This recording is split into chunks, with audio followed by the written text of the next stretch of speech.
It's 4 in Radio Cairo. This is World of Info. We're coming live from Studio 3. My name is Dr. Amr Mabrouk. Dua Muhammad is at the control. Really, we are very pleased to have with us a very distinguished guest of Radio Cairo and of the Egyptian government and of the Egyptian people, His Excellency Ambassador Greg Lewis, Ambassador of New Zealand to Cairo.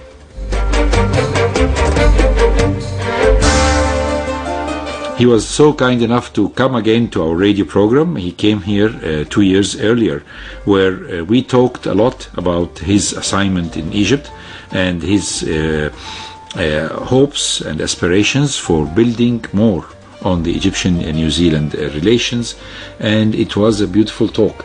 And today, 2 years later, we are going to talk about more about Egypt, New Zealand and the Egyptian relations, and definitely about his life and time in Cairo, because this is his third tenure in Egypt. Excellency, thank you very much for coming. Thank you very much for having me. It's a real pleasure to be here. I very much enjoyed my time here last time, so it's great to be back again, and greetings to all of your listeners out there. As we say in New Zealand, tēnā koutou katoa. So, this is a good start of our program, because New Zealand is different than any other country in the world as regards the life with the original people.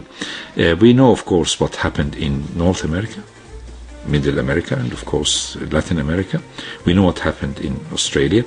We know how the white man, when first they came, they made enemies, strong enemies with the local people, and it always ended with a losing battle, and the local people lost the battle, suffered a lot, and even sometimes faced extinction or faced being put into special reserves, or kept in what we call, for example, Musée de l'Homme, as we have seen in Paris. So these were hard times, the relations between the white man and the local people. Indeed. But this didn't happen in New Zealand. No, it didn't happen to the same extent as other places. And in fact, I think that New Zealand's quite unique and quite distinctive, because New Zealand was the only country that the British Crown had a treaty with the indigenous people. And our first people, or tangata whenua as they are called, which is the people of the land, the Maori, they were in New Zealand from about 1250 to 1280 when they arrived, and according to their oral traditions, they settled New Zealand from a place known as Hawaii, a place in the Pacific. So they were our first people there. Later on, as you note, we had New Zealand rediscovered by Abel Tasman around 1642, and then James Cook, who was a very famous British explorer who claimed New Zealand for Britain in 1769. Following that, there were lots of British people and Europeans who wanted to move to New Zealand, and of course at that time there was a bit of tension between the British settlers and the Maori as well, two very different cultures that came into coexistence in the land. I'd say as well there were misunderstandings, as there were in lots of places, and while I can't talk about the intentions of the British settlers, certainly there were lots of injustices and wrongdoings conducted and carried out against the Maori. But I think one thing which New Zealand's been very proactive at is working to address those and to make things better.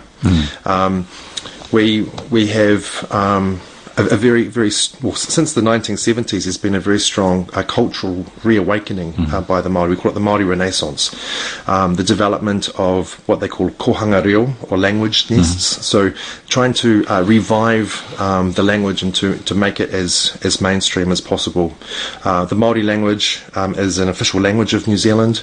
We have Maori language television. And it's written and read, right? Yes, it's absolutely. It's a written language now as well. Traditionally, though, it was an oral language. The Maori used to and still do carve these amazing carvings which would narrate stories, and so they would be used to help as part of this oral tradition of explaining genealogy and explaining people's place in the cosmos. Things storytelling, right? Storytelling, very much a storytelling culture. So it's it's been revived. It's very much part of how we see ourselves. And you speak Maori, sir, Ki right? te mōhio au I te kuru te reo Māori. I speak Maori language, yeah. It's very important for me. It's part of my cultural identity. For myself, I'm what we call in New Zealand a Pākehā, or a European New Zealander. But for me, being from Aotearoa, or the name for New Zealand, the Maori name for New Zealand, which means the land of the long white cloud, being able to speak Maori language is really important because it helps me to ground myself to where I'm from, and it gives me what we call a turanga waiwai, or a place where I feel comfortable in standing. And how many percentage, what's the percentage of New Zealand people who speaks the Maori language? It's growing. I'm not sure of the exact stats in terms of how many people speak Māori today, but it's increasingly becoming mainstream, which so is it's fantastic. Maybe 30, 40, 50%? I think we're certainly getting up. I'm not sure of the exact numbers, but in terms of people's exposure, I think with any language, it's about being comfortable with the language and not feeling intimidated or to use the Māori word whakama, which means to be embarrassed. So as long as people, if they're using a language, as long as they're comfortable with it, then they're much more willing to use it. So it's being normalised. I know with New Zealand English as well, we have a lot of Maori words which are actually used as part of our vocabulary back in New Zealand. And I think out of all the different countries that have English as a primary language, New Zealand is the one which has the most of our indigenous First Peoples language as part of our regular day-to-day lexicon. And there are some things as well, in terms of cultural concepts, which we don't really have equivalents in English. There's a word, for example, called tapu, which is a type of sacredness or holiness, and they're very specific laws and regulations which very spiritual people will have, which will engage the rules and laws of tapu. Or mana, for example, which is another Maori word, which is used as a kind of spiritual dignity, or it's a concept where you have this authority and prestige which is passed. For example, a chief might have mana. Certainly the office of ambassador, I consider, has mana, so I need to protect and guard that mana to ensure that it's treated with the appropriate dignity and respect. So there are words that we use as part of our culture from Māori, from the language, or from te reo Māori, which is part of our everyday use, and that is increasingly becoming more and more mainstream. And you told me a well-known secret, that you, as a New Zealand gentleman, you have in your blood also Maori blood, right? I mean, some of your members of the family is coming from Maori's ancestors or something like that. Yes, right, indeed. I myself am Pākehā, but I have a Maori aunt and I have Maori cousins. Absolutely. So. Oh, this is near. I mean, not a distant. Cousin, no, not just first cousins. Yeah, first absolutely. Cousin. So, I think that's part of New Zealand too. Just the way that different cultures come together is very important. Like, New Zealand's a very multicultural society now as well. Auckland, for example, which is our largest city, is the fourth most ethnically diverse city in the world, which is something which takes a lot of people by surprise, because they think, New York, London, and other places, but Auckland. And since we brought the subject of multi-ethnicity, definitely New Zealand is now very receptive of immigrants from all over the world, right? So we have not just New Zealand original British or original Maori, but also we have other races, other nationals, and other people who found in New Zealand the dreamland. Tell us about this. I mean, so how many nationalities are there who are taking New Zealand as their homeland now? There are a lot of people who have been immigrating to New Zealand, absolutely. Numbers have gone down a bit over the COVID period, of course, over the last year and a half of the pandemic, simply because our borders have been closed. We've needed to protect the country from COVID. But certainly we have very large numbers of migrants coming in from around Asia, Europe, and of course the Pacific. Aotearoa, New Zealand, is as I said, it's a very multi-ethnic country. We have a full range of different ethnic groups, of faith groups, and I think from the last, I remember reading somewhere, about 160 different languages are spoken in New Zealand. So, and the population is almost how many now? We hit 5 million last year. So congratulations! Thank Now you qualify to be part of Shobra, right? Exactly. So we are as many Egyptians tell me, we're geographically remote, although for us in New Zealand we believe that we're right in the middle of where we need to be in the Pacific. With representation of different cultures, different faith groups, different people from right around the planet. So we don't feel far away at all. And of course, with technology, it brings it all closer together. Yes, but definitely, I think Wellington is one of the furthest capitals from Cairo as regards the distance. We're not talking about the emotions. We're not talking about the strong relation.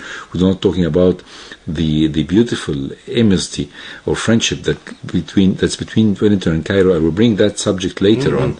But definitely, it's one of the furthest cities. Almost, even it's so far away from Canberra, right? It's about, Canberra, the time difference between Wellington and Canberra is 2 hours, and the time difference between here and Wellington at the moment is 11. So certainly it makes communications with back home a bit more challenging. But I always like to think about it when I'm thinking of back home, New Zealand's in the future. It's I think that's kind of almost a metaphor in terms of how we see our role too, in terms of some of the policies that we have and that and the way that we try and conduct both our foreign policy and government policy. So geographically distant, but close with with technologies and things. So after the break, we'll tell our listeners the story of New Zealand as a nation and how far is Egypt involved in this history. And I think this is going to be really amazing for our listeners to understand and to hear. Stay with us with His Excellency Ambassador Greg Lewis, Ambassador of New Zealand to Cairo, who is a dear friend and really a very distinguished guest coming again to our radio program. So listening into the world of info, coming live from Studio 3, and our direct line is 257-894-07. Dua Muhammad is at the control. My name is Dr. Amr Mabrouk, and we have our distinguished guest, His Excellency Ambassador Greg Lewis, Ambassador of New Zealand to Cairo, and a very long way that brought you here to Cairo, like the very big, long way that brought people to New Zealand. So let's talk about a bit personal, and then we go back to the people of New Zealand and the year 1907 and different other years. Sure. So, sir, you have been an Arabist all your life. And this is a secret that is well known. You have come here to Egypt in 2000, 2005 and 2006 to learn Arabic. But before that, you have a double degree and double major in two different sectors that are totally different than others. You have a degree in law and international law, and you have a degree in science. And you worked as a scientist for some time, even with the health ministry in New Zealand. And for 2 years you were a scientist and indulged in a lot of studies in immunology and having extensive work in immunology. And then also you decided to give up that and go for the Ministry of Foreign Affairs. Tell us this personal struggle. I call it a personal struggle. Sure, indeed, absolutely. Well, you started doing the two studies at the same time? I was studying concurrently at a university called Otago University in Dunedin in New Zealand, And Science and law. Science and law. At the same time. Yeah, and I think I was intrigued by both. My mother was a nurse and my father was a policeman, and so I had exposure from both of them and their particular professions, and I decided I wanted to, marry up those two professions and get into forensics. That was my initial plan. Oh, that's why you went into law and science. That's right. However, like Quincy, remember the Quincy show of the 70s, right? Yeah. The coroner's office. Right? Yeah. Of course, as you embark upon studies, you work out what you like and what you're good at as well. And as time went by, I enjoyed the law more, and particularly medical law a lot more too. So I worked as a lawyer with our Ministry of Health, working on our biotechnology work. So, for example, New Zealand's first cloning laws, xenotransplantation, our flu pandemic plan, which was very important now given recent events. So that was my first sort of taste in terms of the work market. But then there was one day I remember I was writing a legal opinion, and I had a text message from my grandmother And she said that she was, "Hello, love. I'm sitting on the back of an elephant on the border of Myanmar and Thailand." And Wow. I remember thinking, "Oh, I'd love to be on the back of an elephant." And so I thought, right, how can I do this? And the Ministry of Foreign Affairs and Trade in Wellington were hiring, and because I had the international law background, I was very fortunate to be selected as part of the intake for You there. sat for an exam, right? Yeah, there was quite an extensive program of induction and also selection as well. Yeah, absolutely. And you have more than one, beside the English and the Maori, you speak other languages? And of course, I studied Arabic here for a year and a half as well. Yeah, so that was prior to posting to Saudi Arabia. So I've had the good fortune of spending most of my career in the region. So I've been able to. So His Excellency, we have to tell the colourful career that he had. He worked in Saudi Arabia twice. Once as a junior diplomat, and the second time was as a senior diplomat in the New Zealand embassy in Riyadh. And of course, he was also in Abu Dhabi and representing as a DCM. No, I was the chargé d'affaires. So it was basically a relief assignment as ambassador in Saudi Arabia, in Abu Dhabi, yes, and in Baghdad. Yes. So you were acting chargé d'affaires as an ambassador, so or chargé d'affaires, and DCM here in Egypt. I was, yeah, and then an ambassador in Egypt. So very Arabist. Well, as they say, I'm Lawrence of Arabia, right? Lewis of Arabia. Lewis of Arabia, right? Exactly, right. So that's a good one. Yeah. So obviously, as they say, after 3 assignments in Egypt, Ana shrubt min al-Nil, of drunk from the Nile. Yes. But my fascination and love of Egypt goes way back. I remember as a child going to a very famous Egyptian restaurant in New Zealand in a city called Nelson, and what was the name of this? It was a restaurant that specialised in Egyptian food. Oh. Yeah, so I was exposed to. They had pictures of all the different Egyptian gods and things, and I remember being able to name all of them. And I was exposed to the cuisine, into the kitchen. And then I remember when I was a child as well, as part of my social studies, writing an assignment on former President Mubarak. And I remember telling my ambassador when I was here as DCM many years later that I was still writing reports on President Mubarak. So, not only you. No, that's right. And also, when I was 14, there was a Model United Nations General Assembly in Wellington where I represented Egypt. So coming back as ambassador is an absolute honour and an absolute privilege. I'm hugely passionate about our bilateral relationship. I think there's so many things where we can expand and develop it, and just to increase the understanding and knowledge of both sides. So that's kind of how I ended up with my love of Egypt and coming back. The Egyptomania, if we may call it. But let's talk about something, because not only you, as an ambassador, as a man, and as a young man, as a child who was impressed with the Arab affair or with the Egyptian relation, but also the New Zealand, the people of New Zealand. I know, of course, that in 1907 is the year that New Zealand became a dominion, yet there is something in the World War I that helped to amalgamate the nation into one. Of course, it was very hard time, the Gallipoli affair and the mistake of Churchill that he sent the Australians and the New Zealand army to fight a losing battle in the hills of Gallipoli, an amphibious attack which was not well prepared on a mountainous hills that were very much well controlled by the Ottoman army or the Turkish army, and the Turkish army was defending the outskirts of Istanbul, so they didn't give in, they didn't give up, and it was sort of a massacre to the Australians and the New Zealanders. Yet from this type of tragedy has risen the identity of the New Zealand people, and the injured came back to recover in Egypt. So this was the encounter. They did right? Indeed, absolutely. So Egypt was the way where the New Zealand soldiers came to recover, and also it was the place that a lot of people who immigrated to New Zealand passed through the Suez Canal, so they passed first by Egypt. So there's still this romantic effect of Egypt going into the heads of the great-grandchildren of these people? I think there is, yeah. Our history with Egypt does go way back. And of course New Zealand's a very young nation, so when I say way back, going back to 1915 is quite some way for New Zealand. As you say, Gallipoli was a very defining moment for New Zealand. It was a campaign, a failed campaign, where we saw thousands of our young men basically storming the beaches of modern day Turkey, and dying. I think with that campaign as well, we lost almost 3,000 soldiers. The Australians lost a lot as well.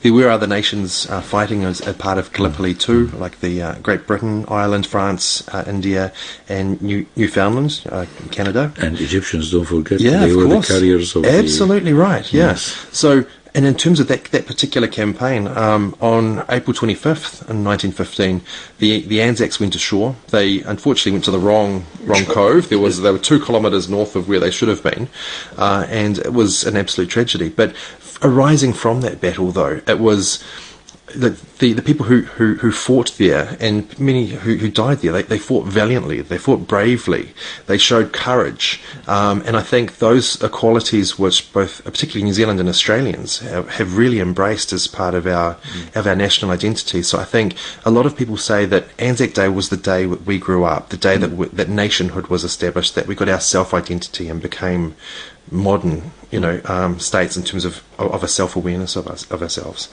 But you're right. It was hugely profound. We recognise the 25th of April every year since 1916. We have commemorations. It's our Memorial Day essentially, and we remember not only Gallipoli, but also people who have died in all wars subsequently. Yes, and subsequently, of course, we will talk again with your encounter with Egypt, because in New Zealand, when they came back and started the recovery, they stayed for some time in the hospitals, and at that time was flying very slowly. I think some of them stayed till 1919, 1920, until they were able to bear the journey back to their homes. So the last of them reached the shores of New Zealand maybe by 1920. That's almost 100 years back. Yeah. So this time they became more Egyptian than I. and even more so in World War II as well. Because then we talk about World War II, because in World War II the training was here. The camps were here, and the battle was also here. And originally the 8th Army is just a combination of different nationalities. It was not pure British. There were the Australians with the Desert Rats, the 7th Division, the 7th Armored Division. There were the Indians, and of course there was the New Zealand division also that was fighting under Wavell, Auchinleck, and of course later on Montgomery.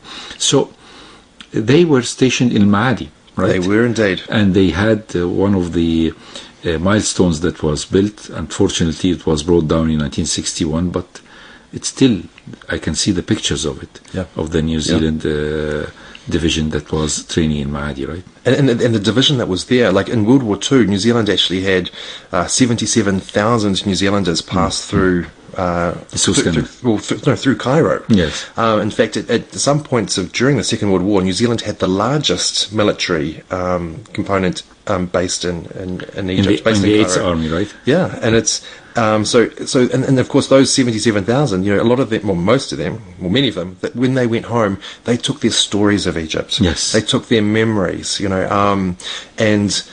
know. And now when we talk 77,000, then definitely they are the great-grandparents of at least 1 million.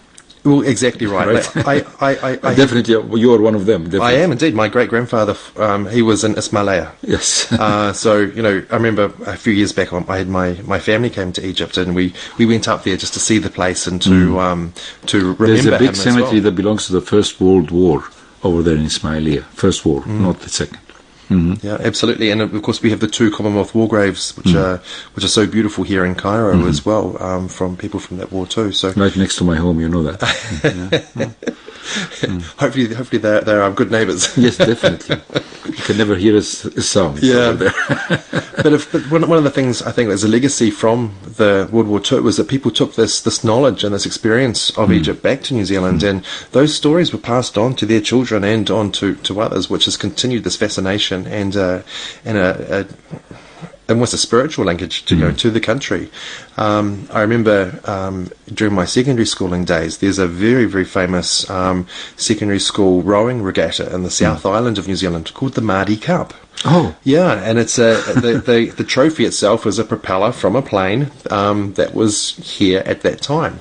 So up until this day, these things are still there. So our history goes way back. Of course, for me as ambassador here, I'm more contemporary looking and also forward looking as well. But one of the things which makes me very proud is knowledge of our long defence history, and even today as well. New Zealand Defence Force is stationed in the Sinai.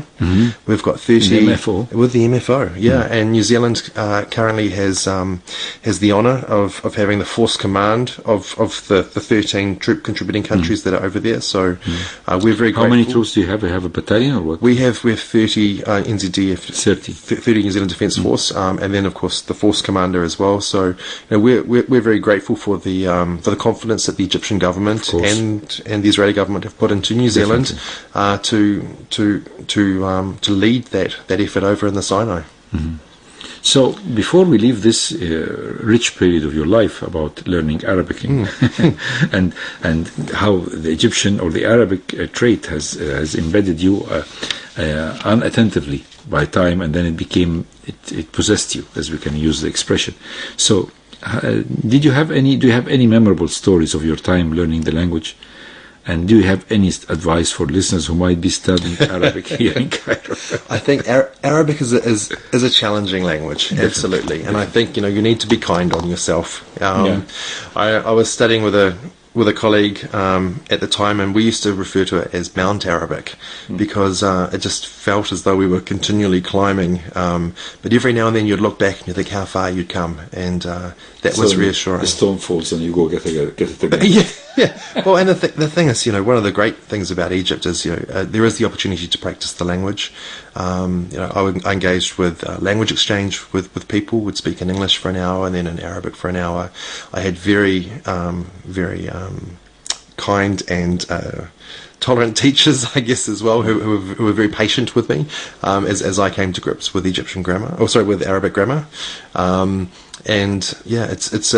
It can be quite tough, but it's incredibly rewarding, and a little goes a long way. That's one thing which I always found quite encouraging here in Egypt. You don't have to speak a lot of Arabic, and people say, "Oh, أنت بتتكلم عربي كويس," which is really encouraging. Definitely, because I will not mention the name of the ambassador, but there is currently a European ambassador here whose father was also the ambassador of his country back in the 70s, and so he took his education in an Egyptian I think I know school, who you mean. Of course, in an Egyptian school, and his mother was complaining that he forgot their native language. So they had to send him every year back home to remember his native language. And now he's his ambassador here, and he speaks Arabic fluent than anyone in Egypt, and complete slangless Egyptian dialect, and he is not having green eyes, as I believe, as I remember, or yellow hair, so he can fit in as an Egyptian coming from an Ottoman or from a Turkish descent or whatever, and you can never believe that he is an European ambassador, right? So and it certainly helps too, because I think with any language, it's a key and a gateway essentially to understanding culture. Yes, to understanding how a society operates, how a society works. So I certainly feel incredibly privileged to have had the opportunity both to study the language and then to use it here as well.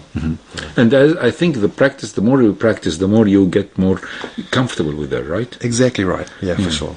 So we spoke about the New Zealand people as they were going not just home from Gallipoli, but also when they were immigrating, leaving behind them Europe and going to New Zealand, and they pass through the Suez Canal, and they start this long trip that they would know for sure that there is no point of return. The amount of money that they are having is not enough it's only enough for one-way ticket. So a lot of mixed feelings have passed through these immigrants, and definitely their trip through the Red Sea and through the Suez Canal has really affected the memories and gave them a lot of time to meditate. Do they have any experience, or do you know of any experience of this has been written around in biographies or in stories or short novels in New Zealand? I'm sure there are, absolutely. And the thing is, for those that were travelling from Europe, it was often a 3-month trip. Yeah. It was a long way to get to New Zealand. Excuse me. Of course, now with the marvels of modern air transport, it's a day of travel, and you can be literally on the other side of the planet, which is quite remarkable when you really think about it. In terms of the stories that people have recorded, I'm quite certain there'll be stories of people's experiences through the Suez Canal, through the Red Sea. We're a great storytelling people. Yes, it's part of our identity. Yeah. So we have to talk about New Zealand as a country. It's a developed country. It ranks highly in the international comparisons of national performance, such as the quality of life, the health, the education, the protection of civil liberties, and economic freedom. So what is the secret of success?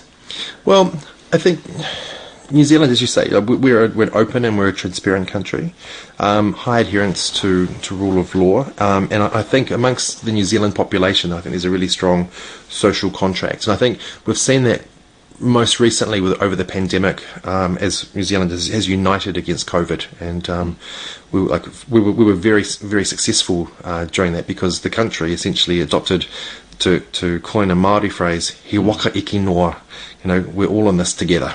And so I think that certainly helped to contribute to New Zealand's success. We still have a way to go in some areas, though. So not obviously no society is perfect. It's perfect, of course. One of the things I think our current government has been really keen to push is a very compassionate approach to politics, which I think helps as well. So our success isn't measured only in, say, our nation's GDP and our economic activity, but also by the better lives that are lived by our people. And I think when people see that, that helps to instill a greater sense of nationalism or at least national pride in terms of who we are as a people and what our values are.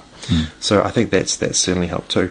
And just to cite a couple of firsts for New Zealand, we were the first we created indigenous parliamentary seats in 1857.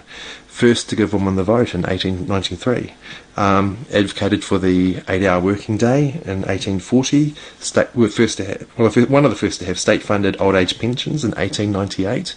So quite some forward-leaning things for the time, and we're talking 19th century back, and so we're still doing that today as well. Just even this last week, New Zealand's announced that there'll be the proposal that we will not sell tobacco to people who are born after 2018. I love that very much. So we're phasing that out. We want the health of the people. We want people to grow up without the ailments and the ills that are associated with tobacco use.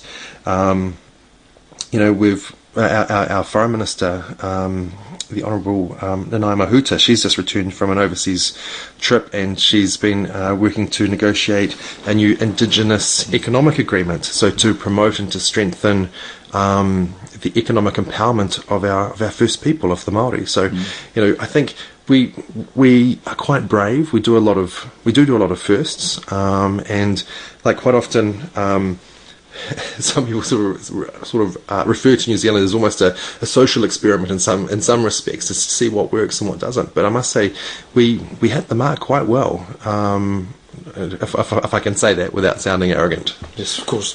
And I think it is well known, especially with the massacre that happened 2 years back, the reaction of the Prime Minister then, and this made her take a very big place in the hearts of the world, not just the Muslims or the Arabs or whatever.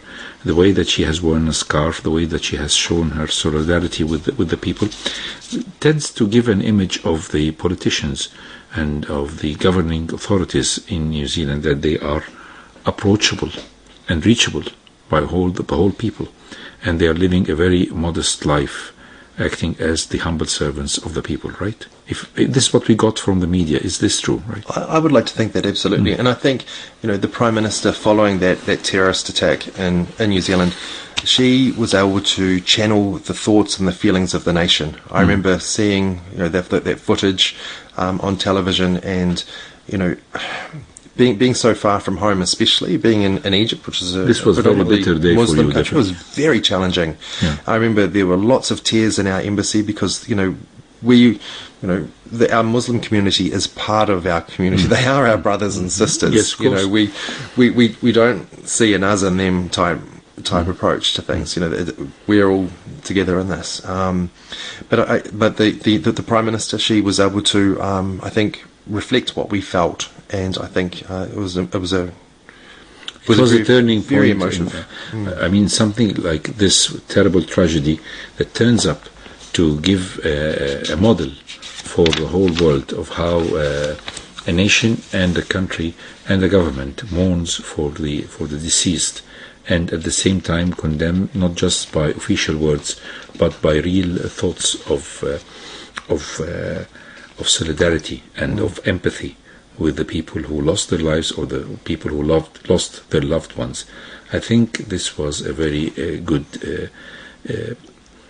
move that helped very much to soothe a little the pain. So after that, unfortunately, something that has stricken the world, and this is COVID. It's an epidemic that had its effect on your health service and on your economy, of course, of the whole world. How New Zealand dealt with this problem? Yeah, so when COVID reared its ugly head, so to speak, in March of last year, our government had seen what had happened in other parts of the world, and so decided to do what they called go hard and go early. So New Zealand went into a hard lockdown, and we were lucky. We were able to eliminate the virus from New Zealand for a very long time, and part of the reason for that is the very decisive action from the government. We closed our borders. We had only New Zealand citizens or residents were able to actually go back to New Zealand, and those that did would have to do a 2-week mandatory quarantine in a government quarantine facility. So because of that, not a 5-star hotel and they pay for it.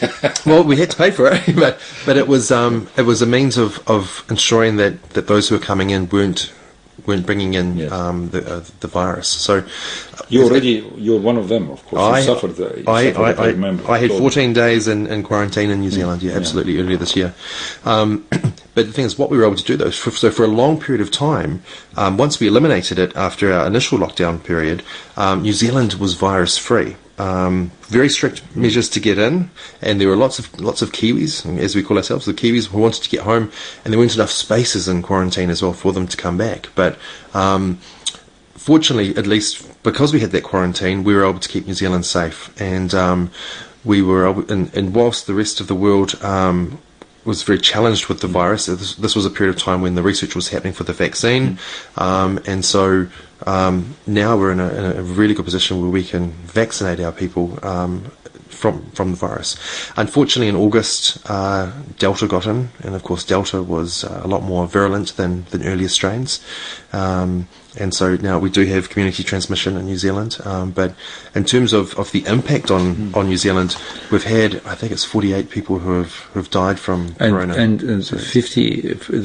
What's the percentage of the people fully vaccinated? 90% as of this week. Very good. Yeah. So this is something good, but of course the economy has been much disturbed. Absolutely, and the thing is, one of the challenges, I think, New Zealand is a major trading country. You cannot close. I mean, it's an island that needs a lot of things. Right? Well, it's an island that needs a lot of things, and we are islands that also export a lot of things as well. One of the challenges that we've faced, as of many places, are the supply chains of goods coming into the country, but also ensuring that we have enough containers to send things out as well. Some of the issues that we had in the early parts of the pandemic is that products were being sent to destinations and there weren't people to unload them because they had COVID or they were in lockdown. So our goods weren't getting to the shops or the stores or to, increasingly in New Zealand's case, the restaurants, given we're a major food producer. So that was quite challenging. In September of last year, our economy did go into recession. Because of COVID, but the latest stats I've seen is both from our Reserve Bank and from our Treasury is that the the downturn is not as bad as what people had thought, and we're seeing that it's almost a V-shaped recovery of things coming back. So hopefully that continues. Certainly I know the embassy does a lot of work in terms of trade promotion and trade protection, and also working with our Egyptian friends and partners to promote our bilateral trade both ways. So, of course, we have now, since we talked about COVID, then we have to talk about the Egyptian-New Zealand relations, because it's a very friendly relation that is built on mutual trust and confidence, and a lot of a big friendship that we have never seen a hard day in our friendship. So let's talk about New Zealand and Egypt, but just after the break. You're still listening to The World of Info. Stay with us, please. A real mix, very strange. Well, the very well-known singer Muhammad Hamai is having a mix with an English speaker singer, and I think it's okay. Muhammad Hamai, I love him, and you like him as well, right? Absolutely. Yeah. He's one of a kind, and he's good in his choice of his words and sentences and songs. In the beginning, I didn't like much his voice, but I found a lot of sincerity and empathy in his voice notes and his choice of songs. I think this is what remains, right? It's the magic of music. Yeah, of course. So let's talk about Egypt-New Zealand relations, because you have come here for 2 official tenors and one tenor for studying Arabic in the very beginning. So Egypt is the cradle of civilization, and New Zealand is a recently settled country. What are the differences that you find most striking now living in Cairo? Sure. Well, besides that, New Zealand population fits in Shobra. That's exactly right. So, and I think that is probably one of the big things. Is New Zealand, in terms of geographical land mass, we're larger than the United Kingdom and about the same size as Japan. But at the same time, we have 5 million people. So coming to Egypt with a population of 100 and something, 104 million or somewhere around there, it takes quite an adjustment. And I remember being told that the population here expands by 2.6 million every year. And when I reflect on that, in 2 years, that's the population of my country. So this is an amazing place to be. Cairo is vibrant. The city doesn't sleep. It's it's very much the energy which I feel in Cairo is amazing, and that's something which I really enjoy and I'm very much attracted to. New Zealand's different. We have energy as well, but I think it's perhaps a bit more based around our natural environment. We're very much a clean, green country. We have beautiful forests, pristine lakes and rivers, and it's those sorts of things which I really enjoy. Those contrasts when I go back home. Well, it's a very strong relation, because New Zealand has a lot of trade with Egypt. Tell us about the trade balance between Egypt and New Zealand, please. Yeah, so in terms of our bilateral trade, it varies between about $250 to $300 million going each way. For products coming into Egypt, it's mainly our dairy products. New Zealand is a major agricultural producer. You may have seen New Zealand butter, for example, on in the supermarkets. And New Zealand has more sheep than humans, right? We have more sheep than humans, absolutely, yeah. And so we're a big meat exporter as well. So most of our exports are in the agricultural space. Coming back the other way, we have all sorts of things from fertilizers to marbles and ceramics. So there's quite. So we don't compete in any of our trade portfolios, which is great. We are working very hard to try and expand our trade and to get away from the traditionally strong areas of trade. And I'm working very hard with Her Excellency Dina Al-Sihi, the Egyptian ambassador in Wellington. Yes, a very efficient ambassador. She's fantastic. I heard very good words about her. Yep, and she and her team, we work very closely as well, because we believe in the synergy of both the embassies, of promoting bilateral trade and just expanding the awareness of our business communities. It's lovely when the choice of ambassadors comes with a great responsibility responsibility from the Minister of Foreign Affairs to put the right people in the right place. Yeah. And therefore they are very much dedicated to the bilateral relations and improving the image of their reciprocal countries. Yeah, absolutely. She's doing a fantastic job in Wellington. Definitely. We're greeting her from Radio Cairo. I hope this will reach her through your Facebook. Right? We will make sure she gets it. Yeah. So this is the site of cooperation. I mean, this is lovely because you are cooperating with your counterpart ambassadors. Sometimes these two ambassadors in different countries, they would start competing, and the competition is always a failure. So cooperating between your reciprocal jobs, trying to improve the bilateral relations and working together definitely helps very much to pave the way for better relations. So what are the extraordinary economic cooperation or trade that you are in? I mean, the ceramics and the marble and this stuff definitely is on the side of Egypt, and the agriculture needs are given by the fertilizers. What else do you think that you want to invade in this trade? Other areas, we're very keen to assist businesses that are wanting to engage with Egypt. I was back in New Zealand in June of this year, and Ambassador El-Sihi and I had the opportunity to address the Africa-New Zealand Business Council and to answer any questions that they had in terms of trade and investment opportunities with Egypt. We have seen some new areas of growth. Many of you may have seen, many of the listeners may have seen New Zealand's Manuka honey, which is available in the shops. I've seen it in the States as well. Yeah, absolutely. It's a very high. But it's very expensive. It's expensive, but it's a very high quality honey, and which has medicinal purposes as well. So it's got medicinal benefits. So you brought the subject. You have to tell us the secret. You are a bee producer, right? A beehive caring, and this is one of your hobbies. Yes. You're still practicing it here in Egypt as well? Not here in Egypt at the moment. My father's actually looking after my beehives back in New Zealand. But no, beekeeping is an absolute passion of mine. I believe that bees a lot of patience and emotions and yeah. Right? Well, the bees, I think, when you open a beehive, they can smell your fear if you're worried or whatever. So you do need to be very methodical and very patient when moving around them.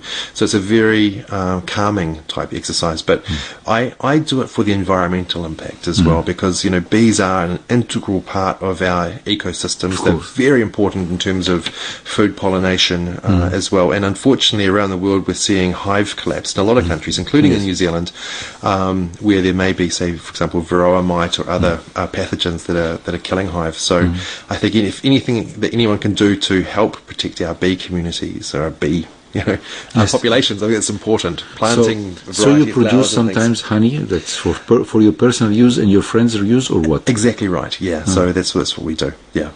And how far it's good? Definitely it is good, right? I'll have to have you over so you can sample some of it. But I know, for example, you bring some when you come back home? I have some here in Egypt. So you have to give me a try of it. It's a taste of home. Yes, because definitely the honey is, and it's mentioned in our Quran, and definitely a lot of religions, that is فيه شفاء للناس. Of course, as a doctor, as a physician, I always receive advice from my patients. When you put the honey on the wound, I said, yes, you can put it on the wound, but it's better to eat it. If it's a good honey, if it's a mountain honey, if it's a real, well taken care honey, definitely it contains a lot of immune modulation systems that improves the immunity, and it can really treat even heartburn and bad indigestion. When you eat a spoon of honey, you'll definitely on top of the world if it's original honey, not a cheated one. Yeah. And so I really do respect the honey producers, because they can really fight the temptation of cheating with their honey and making only very small amount of honey that is original and safe, right? Yeah, and Egypt produces some amazing honey as well. I've had the good fortune of sampling. You visited some of them, right? I have, absolutely, and there's some very tasty honey out there here. Yeah. So tell us about the Manuka honey, because this is it's a part of New Zealand, Manuka, the word. Yeah, no. So in terms of Manuka, it's a native New Zealand plant. So it's honey which is produced from the flowers of that plant. It's unique to New Zealand, the Manuka tree. So it only comes from New Zealand. But due to the honey making process, when the bees make the honey, the health benefits that are endemic in the flowers are actually transferred into the honey as well. So it's a bit bitter. It's not that sweet. I've tasted, of course, and it gives a lot of energy, right?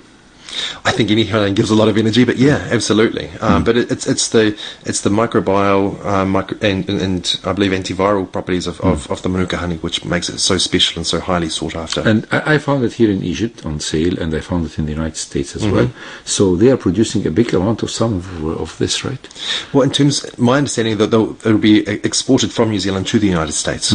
Yeah. Yes, Yeah. I am sure of that. So it's they have.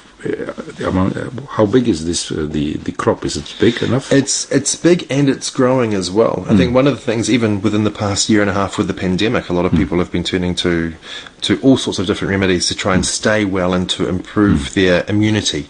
And I know several people who are taking Manuka honey because they believe that it may keep them healthy. But we have to tell our listeners it's only 1 spoon. You don't need to drink the whole jar. Otherwise, you have some dyspepsia or something like that. That's right, exactly right. So, when we talk about honey and we talk about that, we have to talk about the future of Egyptian-New Zealand relations. Sure. Because you have had several postings to Egypt, and how would you describe the Egyptian psyche if you had to summarize it in a couple of words? The Egyptian psyche. Well, the thing I love about Egypt as Dunya is a place that everybody who comes to Egypt, I think, finds their niche. And I think it's the welcoming nature of Egyptians that help with that. So if I had to summarize it in a couple of words, I'd say welcoming and warm. I'd say gregarious and social, and with a great sense of humour. One thing which really resonates well with me, and I think with a lot of New Zealanders as well, is the strong family connections that Egyptians have. That's really important for I think you have babies. the same quality in New Zealand. We do. We call it. Because, So we have a word I mentioned before. The Maori words, the word whānau or family, and sometimes whānau doesn't have to necessarily be a blood relative, but it's that family connection. It's that bringing people. Because I liked it very much when you told me that you were working as a lawyer in the forensic service and an expert, and you received a message from your grandmother, a text. This gives us the strength of the relation between a grandmother and her grandchild, and discussing a lot of things and telling a lot of hilarious stories. This gives a food for thought that you have good communication. It's a trait in New Zealand, right? The families are well knitted together. I believe it's very important, yeah. So, and it's something which is part of our culture. Yeah, absolutely, the importance of family. So I think there is nothing better than to end the program with talking about the links between the people, the links between heritages, the links between families, and the links between different countries. Indeed. To be brought together in fraternity with a lot of goodwill and a lot of good emotions and empathy. Excellency, Greg Lewis, the Ambassador of New Zealand to Cairo, thank you very much for honoring us with your visit.